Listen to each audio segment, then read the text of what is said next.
주안에서 문안드립니다. 오늘은 창세기 50장 말씀을 묵상합니다. 2003년에 팀 켈러 목사님께서 하신 설교 화해를 기초로 오늘 말씀 묵상을 나눕니다. 야곱이 죽자 요셉의 형제들은 두려움에 사로잡혔습니다. 그들 생각은 이제 아버지가 돌아가셨으니 요셉이 우리에게 복수를 할 것이다 라는 생각이었습니다. 아마 요셉을 자신들의 레벨 정도로 본 것 같습니다. 그들은 수십 년 전 요셉을 구덩이에 던졌고 노예로 팔았었습니다. 그리고 그 죄책감은 사라지지 않았습니다. 물론 요셉은 그들에게 용서를 이야기하였고 그래서 그들은 용서를 받았음에도 불구하고 그들은 여전히 요셉을 믿지 못했습니다. 이에 대한 요셉의 대답은 세 문장으로 이루어집니다. 구약 학자 데렉 키드너는 이 세 문장을 가리켜서 신구약 신앙의 정점이라고 부릅니다. 어째서인지 살펴보시겠습니다. 50장 19절 내가 하나님을 대신하리이까? 내가 하나님을 대신하리이까? 요셉은 절대로 형들의 죄를 축소하지 않았습니다. 그냥 덮지 않았습니다. 그러나 그는 형들에게 내가 하나님을 대신하리이까 질문하며 하나님이 아니다라고 말합니다. 즉 최후의 심판자의 자리에 앉는 것을 거부했습니다. 여러분 기억하십시다. 누군가의 우리가 원한을 품는다는 것은 어떠한 명분이 있을 수 있습니다. 그리고 누군가를 미워하는 것이 어떠한 정당성도 있을 수 있습니다. 하지만 우리가 원한을 품는다는 것은 곧 자신이 하나님의 자리에 앉아 있는 것입니다. 로마서 12장은 이런 말씀을 하십니다. 하나님께서 원수 갚는 것이 내게 있으니 내가 갚으리라고 말씀하십니다. 무슨 말씀일까요? 쉽게 말하자면 하나님께서 우리에게 내 보좌에서 내려와 하시는 것입니다. 우리가 용서하지 않을 때 우리는 서서히 그 미움으로 그 미워하는 바, 그 악을 닮아갑니다. 여러분 잊지 마십시다. 심판의 보좌는 오직 하나님의 것입니다. 하나님의 보좌에서 내려오셔야 됩니다. 50장 20절 당신들은 나를 해하려 하였으나 하나님은 그것을 선으로 바꾸사 오늘과 같이 많은 백성의 생명을 구원하게 하시려 하셨나니. 여기서 요셉은 나중에 하나님이 수습하셨다고 말하지 않습니다. 하나님은 처음부터 영원 전부터 선을 의도하셨습니다.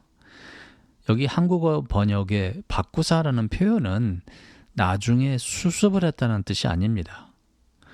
인간의 악의 한가운데에서도 이미 작동하고 계셨던 하나님의 영원한 섭리를 뜻하시는 것입니다. 형들의 악한 마음도 사실이었고 그리고 하나님의 섭리도 사실이었습니다. 그리고 이 두 가지는 동시에 존재하고 있었습니다. 야곱의 삶을 볼 때, 요셉이 아니라 야곱의 삶을 볼 때도 그 사실은 나타납니다. 야곱은 아버지를 속이고 형을 속인 나쁜 사람입니다. 그런데 야곱의 실패와 죄는 분명히 야곱이 저지른 악한 것이나 근데 놀랍게도 그 결과 야곱은 라헬을 만났고 요셉을 얻었습니다. 그리고 그의 길이 결국은 그리스도, 메시아의 계보로 이어집니다. 여러분 잊지 마십시다. 사람들은 우리에게 악을 행하려 합니다. 네. 그러나 주 예수 그리스도 안에 있는 우리에게는 도리어 그들의 악함이 하나님의 선하심과 영광으로 오히려 부활한다는 사실을 믿으시길 바랍니다. 인간의 어떤 악의나 심지어 우리 자신의 실패조차도 하나님이 우리를 향하신 그 높으신 뜻을 무너뜨릴 수 없습니다. 아무리 힘이 들고 마땅히 화가 날지라도 하나님의 시각으로 온 세상을 바라보시길 바랍니다.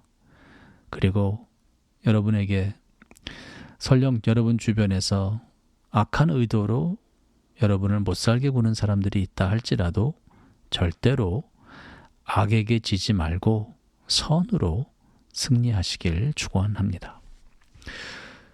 50장 21절 내가 당신들과 당신들의 자녀를 기르리이다. 요셉은 여기서 단순히 자신의 적대감을 거두는 것으로 내 할 일 다 했다라고 하지 않습니다.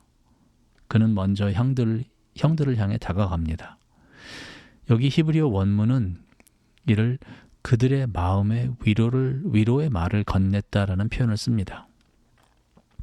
그들의 마음에 와닿는 표현을 했다라는 것이죠. 어떻게 이것이 가능할까요? 요셉은 그들을 향해서 그냥 적대감을 가지지 않아도 훌륭할 텐데 어떻게 요셉은 적극적으로 한때 원수였던 사람들에게 그리고 그들의 자녀들에게 이렇게 큰 자비를 베풀 수 있었을까요? 요셉의 삶에서 볼 때 두 가지가 보입니다. 깊은 겸손과 담대한 확신이라는 것입니다. 즉 하나님의 사랑으로 원수를 사랑하는 것입니다.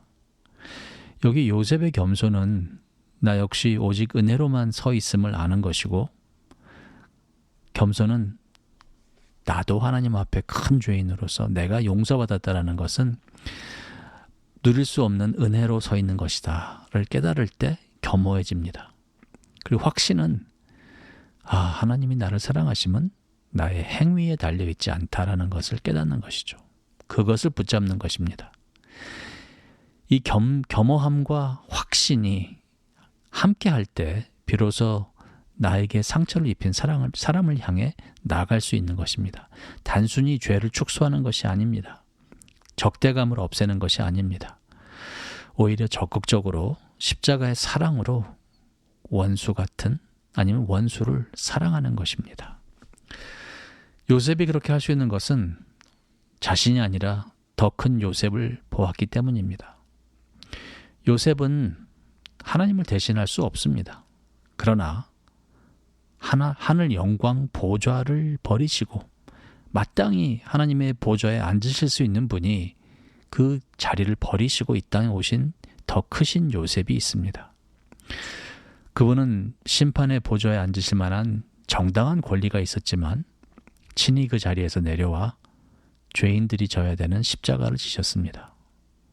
십자가란 인류 역사상 가장 큰 악이 자행되는 사건인 동시에 전무후무하게 가장 위대한 하나님의 사랑이 확증되는 사건입니다. 예수님은 창세기 50장 20절의 말씀을 몸소 살아내신 분이십니다.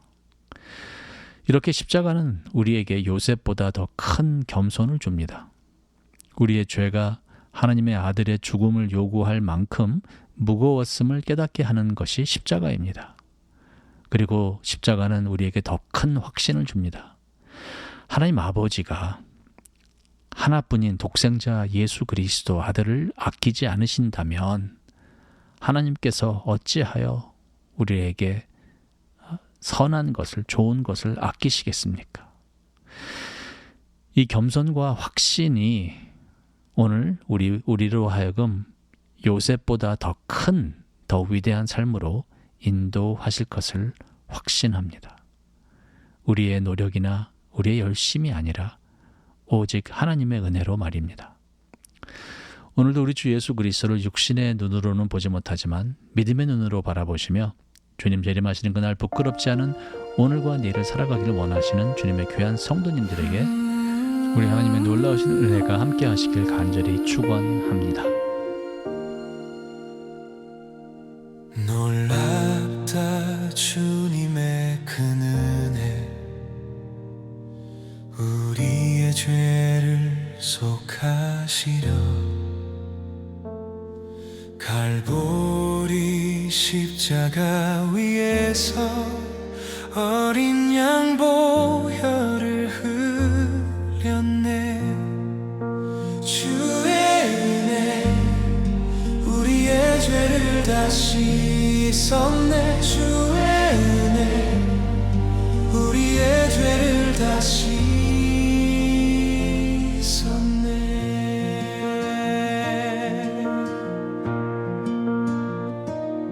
주의 근성난 파도같이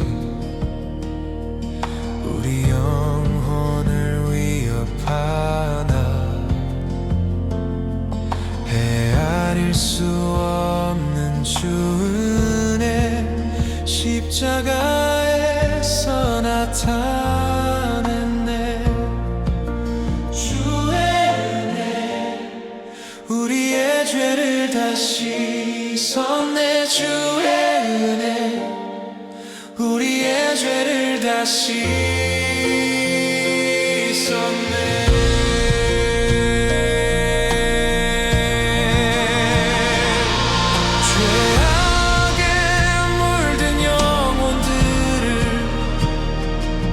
주께서 피로 씻으시네. 지금도 흐르는 그 피에 눈보다 더 희게 씻어라. 피할 수 없는 그네를 믿는 자에게 거저 주네. 형제여 주 앞에 나와서 지체 말고 곧 받아라. 주의 은혜 우리의 죄를 다 씻었네. 주의 은혜 우리의 죄를 다 씻었네.